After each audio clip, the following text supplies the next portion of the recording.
mga bawo ito ng anak. Singalan ito niya, de? Nga lang si Ite.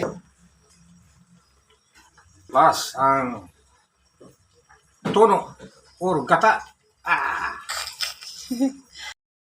Hi guys! Nagluto kami ng bihirang recipe ng isda. Ito ay ang nilabog na pantihang. Ang sarap ito at ang bango pa dahil sa sangkap nitong tanglad at bawing. Itong ihalo, isagol para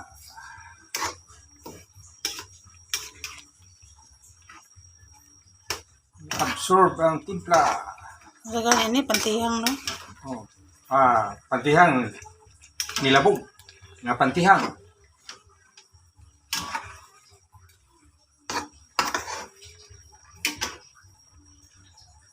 Karon kajot.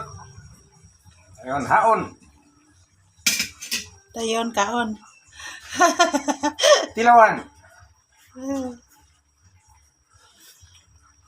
Okay na? Nah. Hindi na.